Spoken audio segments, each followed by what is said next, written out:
En esta segunda clase de soja vamos a complementar los efectos morfofisiológicos de la planta. Ya estuvimos viendo la parte de grano y hoja y vamos a complementar con tallo, raíz y la inflorescencia de la planta de soja. Vamos a iniciar viendo cómo es la generación del tallo, o sea, generación de lo que son las estructuras vegetativas. Los aspectos más importantes del tallo de soja se refieren a que presenta un tallo principal y puede presentar algunas o muchas ramificaciones. Puede presentar distintos tipos de pubescencia, gris o leonada, y puede tener ese tallo diferentes hábitos de crecimiento. ¿Cuáles son los aspectos importantes de interés agronómico del tallo? La longitud de los entrenudos y el número de nudos. Recordemos también como comparación lo que habíamos visto en maíz. Todos los factores que hacen al desarrollo del cultivo van a influir en lo que es el número de nudos, que son órganos potenciales donde se van a alojar los ramilletes de flores. Y condiciones de crecimiento como agua y nutrientes van a influir en lo que es la longitud de los entrenudos.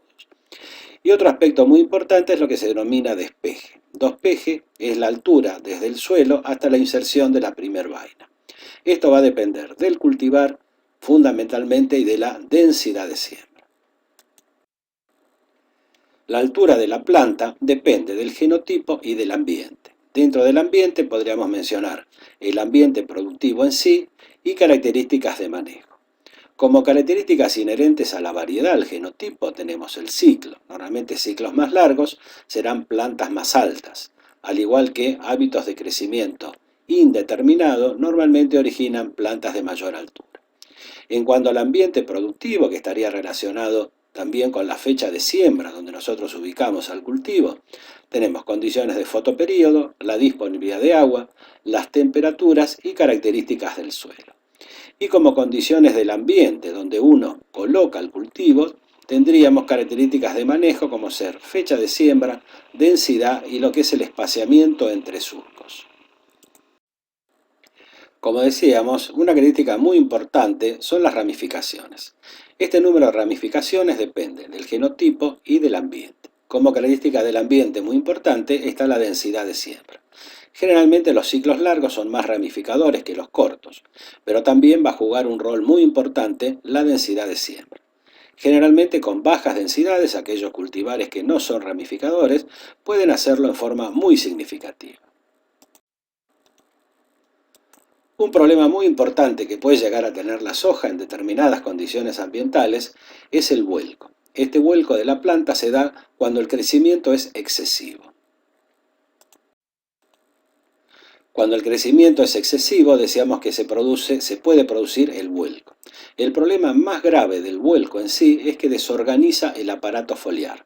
Por lo tanto, va a haber menos radiación interceptada y menor actividad fotosintética. Y este vuelco puede ser el disparador de la aparición de enfermedades. Por eso decimos que es un círculo vicioso entre el vuelco y las enfermedades. Cuando el cultivo se vuelca, favorece a las enfermedades, o al revés, si hubiera enfermedades, estas pueden llegar a producir el vuelco del cultivo. Otra imagen de un cultivo volcado. Luego en manejo vamos a ver por qué se vuelca un cultivo. El cultivo se puede volcar por una excesiva densidad de siembra, plantas muy foliosas, ciclos muy largos o condiciones muy favorables para el crecimiento. Esas condiciones muy favorables para el crecimiento hacen que las plantas se vuelquen, se recuestan unas sobre otras, desorganizan el aparato foliar y no intercepta toda la radiación incidente. Otra característica importante del tallo es el despeje. El despeje es los centímetros desde el suelo hasta la inserción de las primeras vainas. Esto va a depender de la variedad, de la densidad y del espaciamiento entre surcos. Recordemos que la cosecha de soja se realiza con la plataforma pegada al suelo, o sea que si hay vainas que están pegadas en el suelo, puede haber pérdida de vainas en la base inferior de la planta. Si bien no es un aspecto muy importante en la actualidad, hay en soja básicamente dos hábitos de crecimiento, que se denominan determinados e indeterminados. Los cultivares de crecimiento determinado, que son en general cultivares de ciclos más largos, normalmente rematan en un ramillete terminal, superponen la etapa vegetativa con la reproductiva, alrededor de un 20%. La floración se produce a partir del octavo a noveno nudo hacia arriba y hacia abajo y presentan las hojas más grandes en la parte terminal.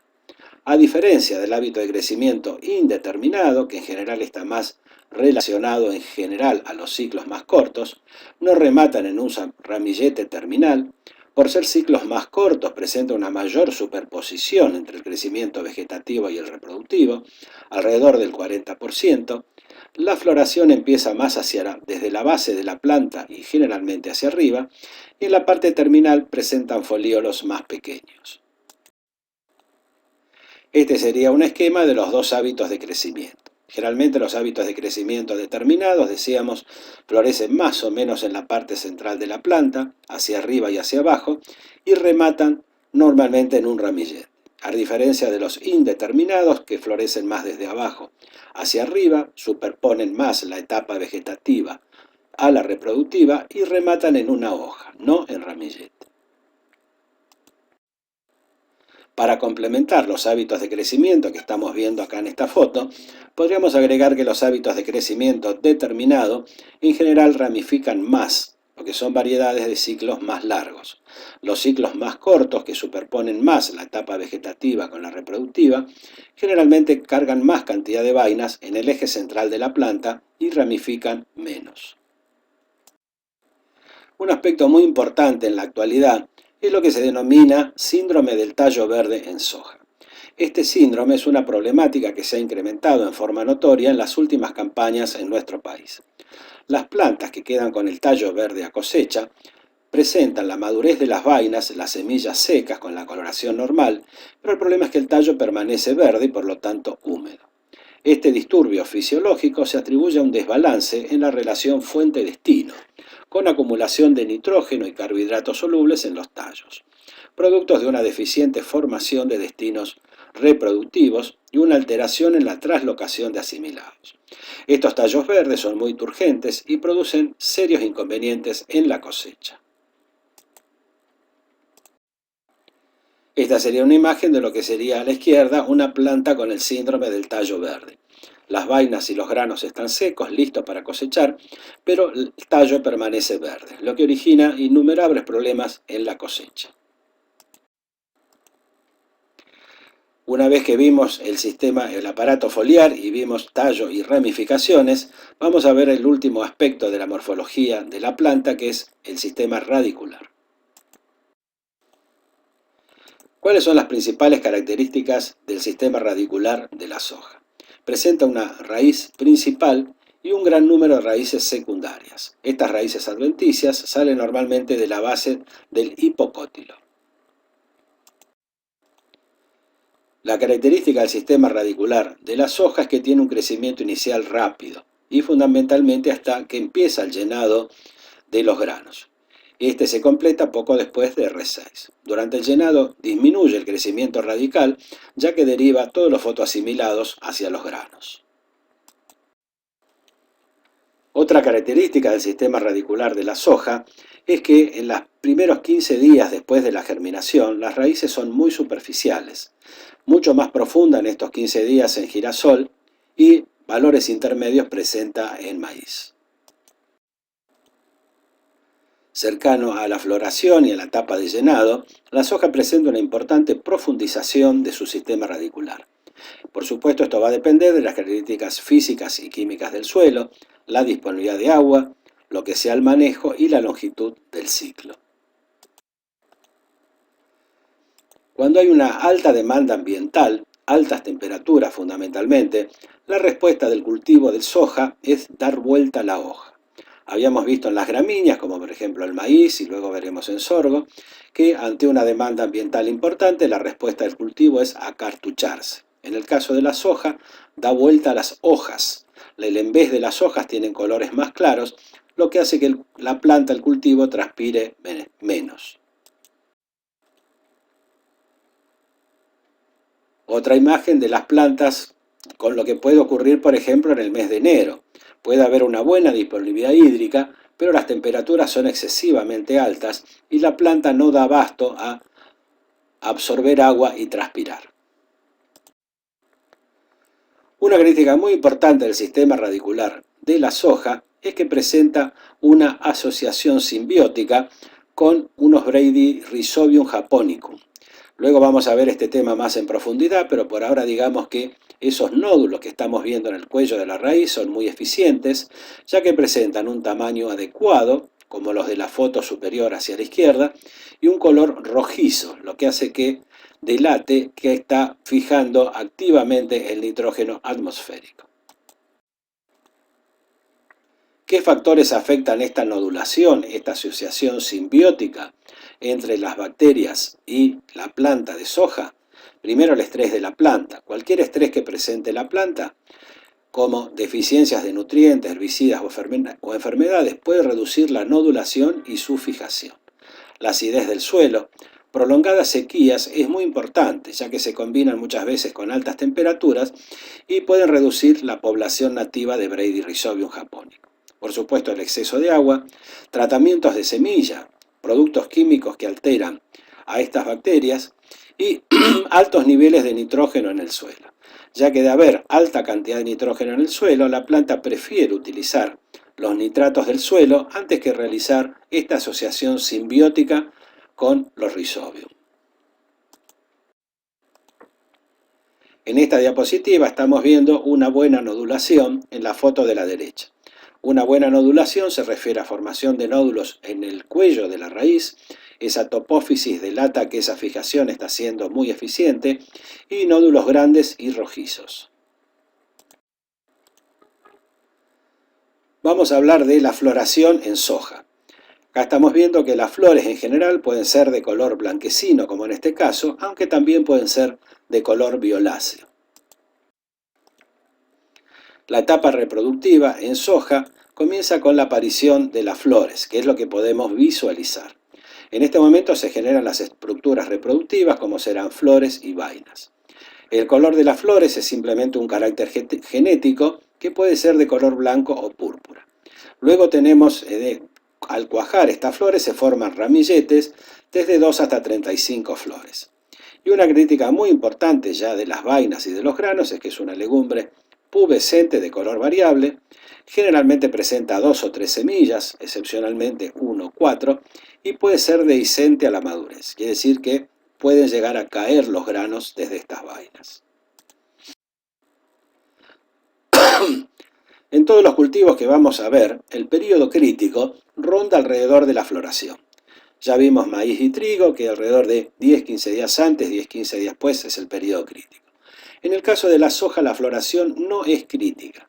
Entonces es importante fundamentar por qué la floración de la soja no es un período crítico. Primero porque es una especie autógama, presenta protoginia y es normal en el cultivo de soja que abscisionen, que caigan alrededor del 60 al 70% de flores y frutos. Eso es normal. Condiciones muy buenas, es normal que caigan una gran cantidad de frutos. Y la cuarta causa muy importante que hace que el periodo crítico que no sea la floración es que es un periodo muy extenso. Normalmente la floración de un cultivo de soja puede durar 20, 30, hasta más días. Eso hace que compensen los distintos momentos de la floración una mayor caída de flores con una etapa más favorable. Si bien en otra presentación vamos a ver la escala de Fer, que es la que se utiliza para definir estadios fisiológicos en soja con más precisión, podríamos decir que esta escala presenta 3 etapas muy importantes para diferenciar en una planta de soja. R1 se denomina a inicio de floración, que es cuando se produce la apertura de la primera flor. R3 es cuando empieza la fructificación o formación de vainas. Acá tenemos vainas de 5 milímetros en uno de los 4 nudos superiores. Y R5, el otro impar, nos define el inicio de lo que es el llenado de grano. O sea que tenemos el inicio del crecimiento lineal de las semillas, que es más o menos alrededor de 20 días después del inicio de formación de vainas. Recordemos que no es como en los otros cultivos, donde inmediatamente después de la floración empieza el llenado de grano. En el caso de soja tenemos esa etapa intermedia, que es R3, que es donde se empiezan a formar las vainas previo al llenado de grano. Acá estamos viendo dos ejemplos de dos ciclos diferentes en soja correspondientes a los hábitos de crecimiento, indeterminado y determinado. Habíamos visto que en el indeterminado había una mayor superposición entre etapas vegetativas y reproductivas, alrededor del 40%. Y luego también mayor superposición entre las tres etapas reproductivas: floración, formación de vainas y llenado de grano. En los hábitos de crecimiento determinado, la superposición entre vegetativo y reproductivo era alrededor del 20%, y hay también menor superposición entre las mismas etapas etapas reproductivas. En esta imagen estamos viendo cómo en el hábito de crecimiento determinado, en el nudo superior tenemos un ramillete de vainas, o sea, decimos que remata en vaina. Recuerden que esta es una característica para verla en el periodo de floración, ya que si vamos en un cultivo listo para cosechar, los cultivos de hábito de crecimiento indeterminado, cuando cae la hoja, seguramente en el nudo superior también tendrán vainas. Los componentes numéricos del rendimiento, al igual que habíamos visto para trigo y maíz, se componen de el número de plantas por unidad de superficie, recordemos que queda definido días después de la emergencia, luego será el número de vainas por planta. El producto de ambos componentes numéricos me dará el número de vainas por unidad de superficie, luego por el número de granos por vaina, que generalmente son 2 o 3, me da el número de granos, que también habíamos visto en maíz y trigo, y este número de granos por el peso de los granos finalmente me da el rendimiento en kilos por hectárea. Acá estamos viendo no solo la superposición de etapas, sino dónde se define el número de plantas, el número de granos por planta y el peso de los granos. Y en este cuadro estamos remarcando lo que sería el periodo crítico del cultivo. Entonces el periodo crítico no es específicamente la floración, sino prácticamente alrededor de R4 hasta R5. Ese sería el periodo crítico fundamentalmente en soja. Bueno, eso es todo. Muchas gracias.